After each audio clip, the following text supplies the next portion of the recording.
В днешното видео подреждам документите, пускам ви в дома си, в който ще видите какъв хаос беше с моите документи, които много отдавна не бях подреждала.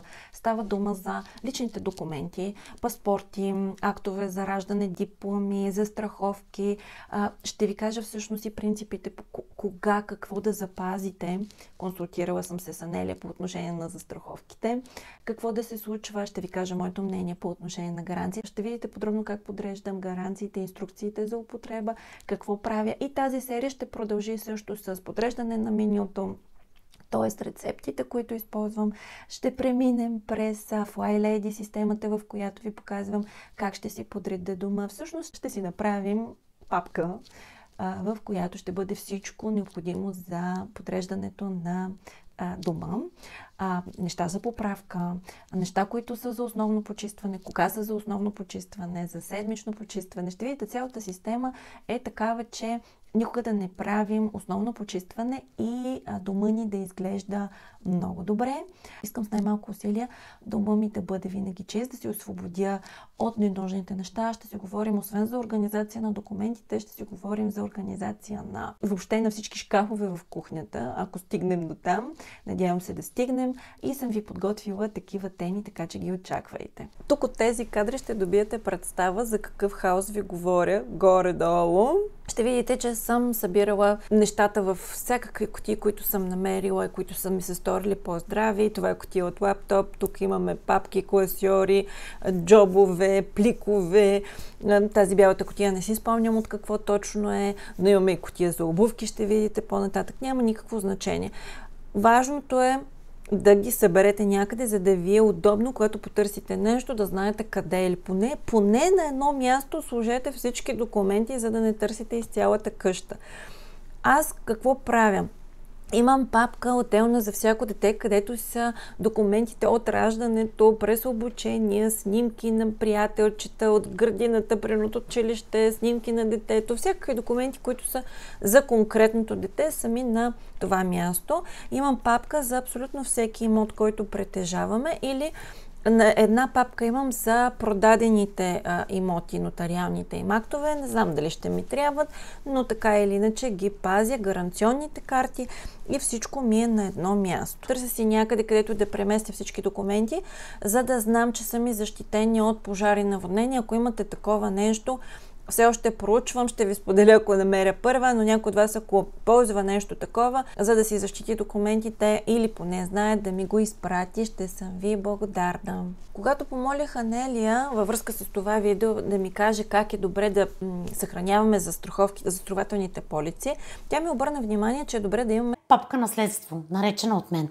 Хората като мен, които обичат да са им организирани и подредени нещата, трябва да имат такава папка наследство, защото и ние като всички останали може да ни няма на един ден на този свят, а тук са всички важни документи, които нашите близки наследници трябва да получат.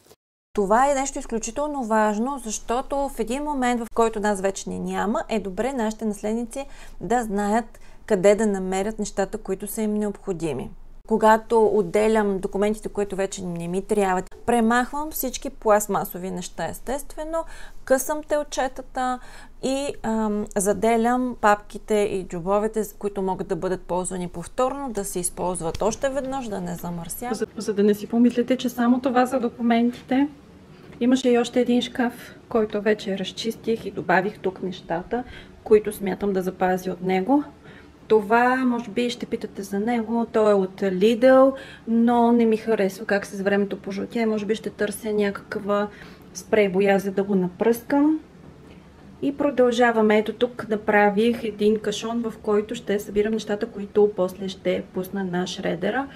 Важно е това за шредера, после ще ви кажа как да внимавате с... Всъщност сега ще ви кажа. Всичко, което съдържа някаква информация, телефони, номера и каквото и да е, всичко минава през шредера, за да съм сигурна, че нечия самоличност няма да бъде открадната. Смятам, че в бъдеще все по-често ще се случва и е време да започнем да мислим за тези неща и да създаваме такива навици. Тук ви показвам как винаги става по-зле, когато подреждаме нещо преди да стане по-добре, но няма как, налага се. Това е всичко, което ще трябва да мине през шредера и да бъде изхвърлено после в контейнерите за хартия. Тук виждате още документи, които едва се събират и трябва да подредя и тях. По отношение на това как да си съхранявате застраховките, ще ви оставя линк към подробното видео на Нелия, защото винаги е по-добре да получаваме информация от специалисти, а тя, между другото, има невероятен канал, последвайте я, там говори за всяка една застраховка. Онзи ден мъжът ми беше оставил една такава папчица с полици, които ние сме му издавали, с молба да погледна какво му трябва и да го оставя и какво не му трябва, съответно да го изхвърля. Най-важното в тези документи е да погледнеш срока.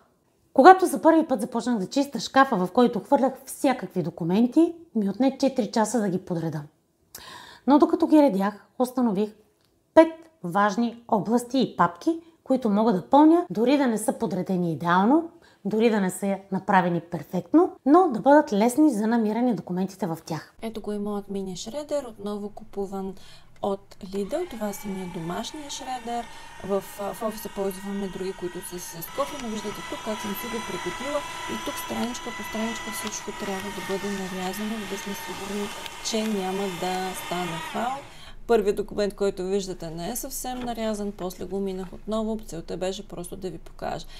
И сега виждате крайният резултат, какво запазих. След като изхвърлих всичко ненужно, останаха ми 3 джоба, папки, не знам, готови да посрещат нови документи. Винаги предпочитам да имам нещо свободно. И ето тук виждате крайният резултат, какво изхвърлих от дома си. Документи, които бяха стари, ненужни и само вземаха място в къщи и създаваха хаос. Благодаря ви, че бяхме заедно и ви очаквам отново.